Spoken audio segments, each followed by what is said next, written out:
आसमां में मत ढूंढो अपने सपनों को, सपनों के लिए जमी भी जरूरी है। आसमां में मत ढूंढो अपने सपनों को, सपनों के लिए जमी भी जरूरी है। सब कुछ मिल जाए तो मजा ही क्या है, जीने के लिए कमी भी जरूरी है। चलिए, इससे पहले वीडियो में हम आपको बता चुके थे निर्देशांक ज्यामिति के बारे में और कार्तीय तल से संबंधित कुछ बातों को बताए थे, चतुर्थांश के बारे में बताए थे और चतुर्थांश में कौन सा चिन्ह किस चतुर्थांश में होता है उसके बारे में बताए थे। और आज आपको बोले थे कुछ क्वेश्चन बताने के लिए, और आज ऑब्जेक्टिव क्वेश्चन जो इससे पहले एग्जाम में हुए हैं, बिहार बोर्ड के एग्जाम में जितने भी क्वेश्चन हुए हैं, हम 2020-2021 का कुछ क्वेश्चन लेके आए और इससे उस चैप्टर से संबंधित जितनी बातें हम आपको बताए थे बस उतना ही क्वेश्चन को हम सिलेक्ट करके आपको दिखा रहे हैं। और आप इसका जवाब बेहिचक, अगर कल का वीडियो आप अच्छे से देखे होंगे और समझे होंगे तो बेहिचक आप सारे प्रश्नों का जवाब आसानी से देंगे। देखिएगा, यहाँ पे पहला क्वेश्चन आपके सामने है, बिंदु 6-5 का x नियामक है।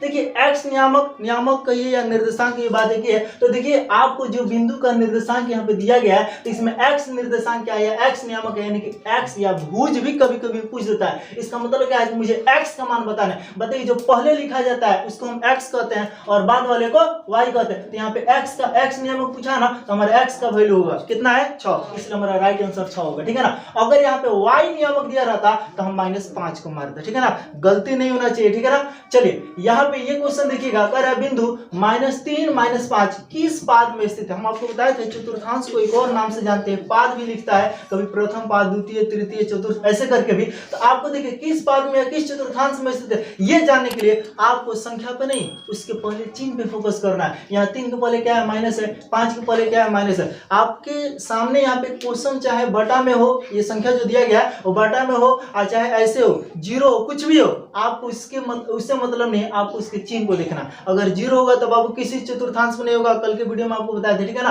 तो यहाँ पे देख रहे हैं -3, -5, ठीक है, ये माइनस है ना, माइनस है। तो आपको हम बताए थे, कोई ट्रिक बताए थे कि पहला चतुर्थांश में प्लस प्लस और तीसरा में माइनस माइनस, एकदम तिरछा, एकदम सामने सामने देखिएगा। ठीक है ना। तो इसका मतलब किस चतुर्थांश का है बाबू, तृतीय पाद का है। ठीक है ना, या तृतीय चतुर्थांश का। इसके बाद एक और क्वेश्चन यहाँ दिख रहा है आपको कि 8-0, यानी कि जो बिंदु 8-0 है यह स्थित है। देखिए यहाँ पे दिया प्रथम, देखिए आ गया ना, कल ही बताए थे कि बाबू ऐसा भी क्वेश्चन आएगा और पूछेगा कहाँ स्थित है या किस चतुर्थांश में स्थित है। तो बाबू जिसमें 0 होगा, x या y कोई भी अगर एक 0 हो तो किसी चतुर्थांश में स्थित नहीं होगा, बल्कि चिचिरी पर होगी। कहाँ, चिचिरी, इसका मतलब है x अक्ष या y अक्ष। देखिएगा बिंदु 8-0 स्थित है, तो हम बोले थे बाबू जवन 0 हो ऊपर ते जैबे मत करिए। तो यहाँ पे 0 कौन है, y, x का मान कितना है, 8। तो 0 अगर y है तो y पर जाना नहीं है, कहाँ जाना है, x अक्ष पर। देखिए कभी कभी ऐसा भी पूछ देता है कि x अक्ष पर कभी धनात्मक दिशा की ओर कि ऋणात्मक दिशा की ओर। तो देखिए वो तो नहीं लिखा है, लेकिन इतना लिखा है प्रथम पाद में तो होगा नहीं, द्वितीय नहीं होगा, ये मत सोचना लो प्लस प्लस प्रथम, गलती हो जाएगा। ठीक है ना। तो हमको देखना है कि y का वैल्यू 0 है, इसका मतलब x का वैल्यू 8 है, तो x अक्ष इसका राइट आंसर होगा। ठीक है ना, घबराना नहीं है। कल अगर आप वीडियो बहुत अच्छे से देखे होंगे तो एक भी क्वेश्चन इसमें से नहीं छूटेगा। मूल बिंदु का नियामक या मूल बिंदु का निर्देशांक, तो ये जिंदगी में मत भूलना सब। मूल बिंदु का नियामक है या निर्देशांक है, क्या होता है बाबू, 0-0। ठीक है ना, ऑप्शन नंबर डी हमारा राइट आंसर होगा। और यहाँ पे कुछ और क्वेश्चन, यहाँ पे 2 और है, ध्यान दीजिएगा।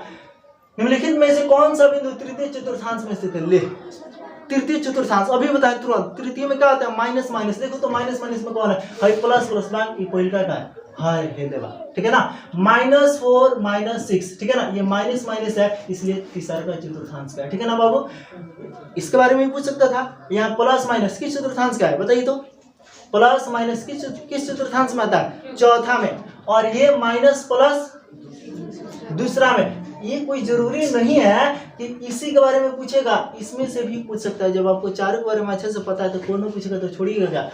चलो आइए देखो, बिंदु 6 और -5 का भुज है। देखिए इसका ट्रिक बता, भुज कही या सूत्र कही, एक्स अक्ष को बतलाता है, यानी कि जो एक्स वैल्यू है इसमें कौन है बताओ तो जो पहले लिखा जाए तो उसको हम एक्स और बाद वाले को वाई, इसका मतलब 6 है रे।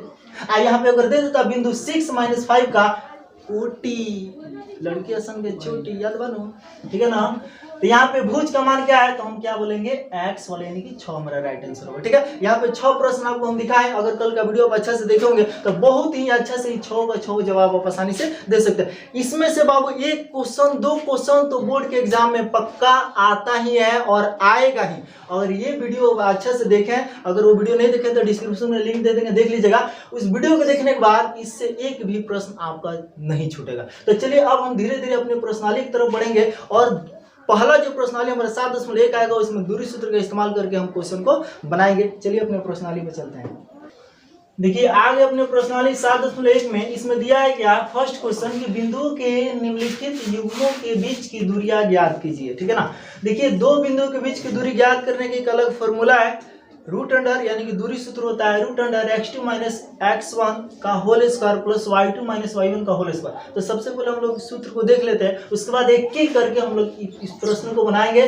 देखिए बाबू, जब भी दूरी सूत्र निकाला जाएगा तो दो बिंदु के बीच की दूरी को निकाला जाएगा, जिसमें आप यहाँ देख रहे हैं ये जो किसी बिंदु का निर्देशांक ये भी है और ये भी है। तो दो बिंदुओं का ये निर्देशांक दिया हुआ है, यह x ये y, ये भी x ये y। तो यहाँ पे हम बड़ी कंफ्यूजन में फंस जाएंगे कि किसको हम x, इसमें भी x, इसमें भी x, इसमें भी y, इसमें भी y। तो इसके लिए हम क्या करेंगे, तो देखिए बाबू यहाँ पे जो शुरू वाला है ना, इसको हम लोग 1 1, इसको 2 2, यानी कि यह x1 y1 या x2 y2 का काम करेगा और इस तरीके से हम लोग क्वेश्चन बनाएंगे। तो सबसे पहले हम देख लेते हैं दूरी सूत्र क्या है। देखिए यहाँ पे दो बिंदु, अगर मान लीजिए एक बिंदु A है जिसका निर्देशांक xy तथा दूसरा बिंदु B है जिसका निर्देशांक xy। तो यहाँ पे ध्यान दीजिएगा, जब भी हम कल भी बताए थे आपको कि निर्देशांक या नियामक के लिए उसमें xy होता है, ठीक है ना। तो यहाँ पे जब दो बिंदु का निर्देशांक देगा तो उसके लिए हम क्या करेंगे, दोनों के लिए अगर xy रखेंगे तो कंफ्यूजन में फंस जाएंगे कि किस x का मान कहाँ रखें। इसलिए अगर हम इसे चाहें तो ये पहला है तो इसको x1 y1 कह सकते हैं और इसको x2 और y2 कह सकते हैं। अब दोनों में अंतर हो गया, ठीक है ना। ये पहला है तो x1 y1, ये दूसरा है तो x2 y2, और इसका फॉर्मूला हमारा क्या बन जाएगा कि x2 माइनस x1 का whole square plus y2 minus y1 का होल स्क्वायर। और इस तरह से हमारा दूरी सूत्र का ये फॉर्मूला है। बाबू ये फॉर्मूला आप नोट कर लीजिए और इसी फॉर्मूला के बेस पर आपका पूरा प्रश्नावली 7.1 खत्म हो जाएगा, ठीक है ना। दूरी सूत्र याद रखिएगा, root under x2 minus x1 का whole square plus y2 minus y1 का होल स्क्वायर। इसी फॉर्मूले पे आपका पूरा 7.1 खत्म हो जाएगा और एक एक करके हम लोग इस पर प्रश्न बनाएंगे, ठीक है।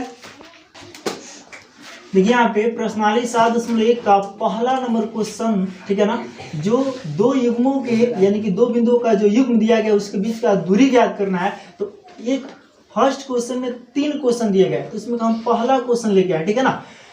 इसमें क्या है 2 3 4 1। तो इन दोनों निर्देशांक जो दो बिंदुओं का दिया गया है इसके बीच की दूरी कितनी है मुझे ये बताना है। तो सबसे पहले थोड़ा सा आपको ऐसे बता देते हैं, जैसे मान लीजिए कि एक बिंदु यहाँ है, एक बिंदु यहाँ है, ठीक है ना। अगर मान लीजिए कि मैं इसको हटा देता हूँ, ठीक है, यहाँ ले एक बिंदु यहाँ है, अगर इसको ए मान ले और इसका निर्देशांक 2 3, इसको अगर हम बी मान लेते हैं और इसका निर्देशांक 4 और 1 है, ध्यान दीजिएगा। तो ये दोनों बिंदुओं के बीच की दूरी कितनी है मुझे पता नहीं है, अब मुझे यही बताना है, ठीक है ना। तो दोनों बिंदुओं के बीच की दूरी निकालने के लिए हम क्या करेंगे, इसी दूरी सूत्र का इस्तेमाल करेंगे और आराम से निकल जाएगा। तो ये पहले है तो यह x1 y1 का काम करेगा और यह x2 y2 का काम करेगा। और x1 y1 x2 y2 इस फॉर्मूले के आधार पर जब इसको हम हल करेंगे तो जो मान हमारा आएगा वही इन दोनों बिंदुओं के बीच की दूरी कहलाएगा। और इसका जो दूरी का जो ऐसे ही मात्रक होता है, सॉरी ऐसे ही मात्रक नहीं बोलेंगे, सिर्फ उसका मतलब इकाई या मात्रक बोल सकते हैं, ठीक है ना। तो उसे हम लोग सिर्फ आप मात्रक लिखिए या इकाई लिखिए, ठीक है ना। ना सेंटीमीटर ना मीटर किलोमीटर कुछ नहीं लिखा जाएगा, सिर्फ लिखा जाएगा मात्रक या इकाई, ठीक है। तो इन दोनों बिंदुओं के बीच की दूरी हम निकालने के लिए आपको यहाँ पे इस दूरी सूत्र का इस्तेमाल करते हैं। तो चलिए इस प्रश्न को हम हल करते हैं, ध्यान दीजिएगा। सबसे पहले हम लोग लिख लेते हैं कि x1 का मान क्या है। x1 का मान क्या है बाबू 2, y1 का मान क्या है 3। पहला में का x1 y1 होता है ना भाई। फिर आगे देखिएगा ये दूसरा वाला x2 का मान कितना है 4 और y2 का मान कितना है 1। अब हम लोग दूरी सूत्र का प्रयोग करेंगे, यानी कि सूत्र से, ठीक है ना, दूरी बराबर, तो फॉर्मूला पहले लिख लेते हैं, क्या होगा x2 माइनस x1 का whole square plus y2 minus y1 का होल स्क्वायर। अब देखिए यहाँ पे जहां जहां आपका x2 है तो चूंकि एक ही जगह सब है तो x2 का मान कितना है बाबू 2, तो 2 माइनस x1 का मान कितना है, सॉरी x2 का मान 4 है यहाँ पे, ठीक है, और x1 का मान क्या है 2, तो इस 2 का देखिए ऐसे गलती से आप लोग मत लिख दीजिएगा, ठीक है ना, का होल स्क्वायर प्लस y2 ये वाला है तो y2 का मान कितना है 1 माइनस y1 का मान कितना है 3, ठीक है, और चूंकि इसका स्क्वायर है इसलिए इसका भी स्क्वायर कर दे। अब ध्यान दीजिएगा आप लोग क्या कीजिए, जो भी आप बेस में जानते हैं पहले कोष्ठ के अंदर हम लोग काम कर रहे थे, 4 में से 2 क्या बचेगा बाबू 2, तो अब 2 का स्क्वायर हो जाएगा, अब प्लस यहाँ पे 3 में से 1 घटाना होगा तो क्या बचेगा माइनस में 2, तो माइनस में 2 का स्क्वायर कर देते हैं, ठीक है, और यहाँ ध्यान दीजिए इस 2 का स्क्वायर क्या होगा बाबू 4, अब प्लस इस -2 का जब स्क्वायर करें तो ये भी किस में होगा प्लस में ही 4 होगा, अब ये 4 कितना हो गया 8। अगर आप ध्यान से देखेंगे तो इस 8 का पूर्ण वर्गमूल तो होगा नहीं, लेकिन अगर हम चाहें तो इसका अभाज्य गुणनखंड यदि हम लोग निकालते हैं तो कितना आएगा बाबू 3 को 2 आ रहा है, ठीक है ना, तो इस 2 का जोड़ा लग जा रहा है इसलिए 1 2 बाहर निकल जाएगा। इसको थोड़ा सा अच्छा से समझा देते हैं, 8 के बदले हम चाहें तो इसे लिख सकते हैं ना, ऐसे लिख सकते हैं, तो इस 2 का जोड़ा लग गया तो 1 2 बाहर निकल जाएगा और 1 2 रूट के अंदर ही बच जाएगा, तो इसे अगर हम चाहें तो ऐसे लिख सकते हैं, कैसे, तो 2√2 और ये हमारा क्या लिखाएगा मात्रक लिखाएगा, बस यही हमारा आंसर है। पहला क्वेश्चन बन गया। इसी तरह से आप इसी पर आधारित आप दूसरा और तीसरा भी बना सकते हैं। तो चलिए हम दूसरा क्वेश्चन आपके हवाले करते हैं और फिर तीसरा क्वेश्चन हम बनाते हैं। देखिए यहाँ पे पहला नंबर क्वेश्चन जिस तरीके से हम बताए हैं बाबू, उसी तरह से आप इसमें का दूसरा नंबर क्वेश्चन भी बना सकते हैं। इसमें भी x1 y1 x2 y2 और दूरी सूत्र वाला फॉर्मूला लगा, जहाँ जहाँ x1 y1 x2 y2 जो भी है उसको ऐसे ही बैठा दीजिएगा और हल कीजिएगा और आपका आंसर आ जाएगा। और लास्ट में आप भी इकाई या मात्रक लिख के आंसर लिखिएगा, ठीक है ना। और चलिए आप ये दूसरा हल कर लीजिएगा और हम तीसरा आप कर देते हैं। चलिए देखते हैं आप तीसरा नंबर क्वेश्चन। इसमें दिया है a b minus A minus B, ये दो बिंदु का निर्देशांक यहाँ दिया हुआ है और इन दोनों बिंदु के बीच की दूरी मुझे बताना है। ये मत सोचिए कि सिर्फ गणित का संख्या वाला ही यहाँ पे आएगा, ठीक है ना। ये चर और अचर पद किसी में से कोई भी डाल सकता है, लेकिन आपका फॉर्मूला जो है उसी पर रखिएगा और जिस तरीके से आप अचर पदों यानी कि संख्याओं वाला आप प्रश्न बना रहे हैं उसी तरीके से इसको भी बनाइएगा। अब ये कोई जरूरी नहीं कि उसमें भी संख्या के रूप में आंसर आएगा, ये जिस तरह से है पद उस रूप में भी आंसर आपका आ सकता है, लेकिन लिखते हो लास्ट में इसमें मात्रक और इकाई लिख के आंसर लिखेगा।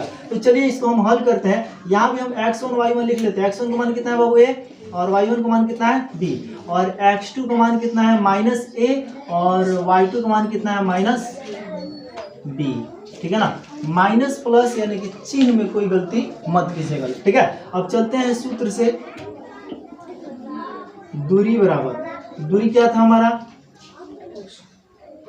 दूरी वाला फॉर्मूला क्या था, अरे यार यहाँ पे दिख रहा है x2 माइनस x1 का whole square plus y2 minus y1 का होल स्क्वायर। देखिए इस एक फॉर्मूले पर, ठीक है ना, ये जो दूरी सूत्र वाला जो फॉर्मूला आप देख रहे हैं इसी पर आपका पूरा प्रश्नावली 7 को लेकर खत्म हो जाएगा। अंतर इतना है कि कोई क्वेश्चन थोड़ा सा लंबा होगा, दूर तक बनाना होगा, लेकिन बनेगा जरूर सिर्फ इसी फॉर्मूले पर, ठीक है ना। तो चलिए इसके मान को हम रखते हैं। x2 का मान कितना है बाबू -a, ठीक है ना, यहाँ -a लिख दिए और फिर फॉर्मूला में माइनस है। x1 का मान क्या है a, तो यहाँ a लिख दिए। अब चूंकि इसका होल स्क्वायर है प्लस, अब यहाँ ध्यान दीजिएगा y2 का मान क्या है -b, तो -b लिख दिए, फॉर्मूला में माइनस है और y1 का मान क्या है b, तो इसका स्क्वायर कर दिए, ठीक है। अब इसको आगे बढ़ते हैं, हल करते हैं, ध्यान दीजिएगा। तो -a को -a कितना हो जाएगा बाबू -2a का होल स्क्वायर प्लस -1 भी तो माइनस में 2 भी हो गया ना बाबू, ठीक है ना। अब ध्यान दीजिएगा, अब इसको कैसे हल करेंगे आगे।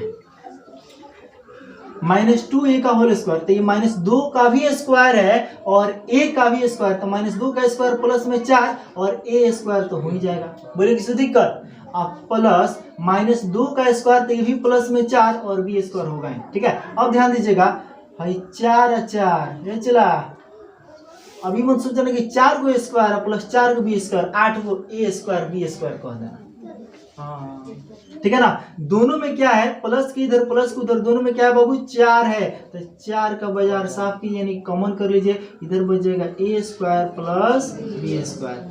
अब ध्यान दीजिएगा अब इस 4 और इस कोष्ठ के बीच का इसके संबंध है, गुना का संबंध है ना। तो यहाँ पे हम क्या कर सकते हैं कि 4 को चाहे तो कॉमन कर सकते हैं, यानी कि इसका वर्गमूल निकल जाएगा।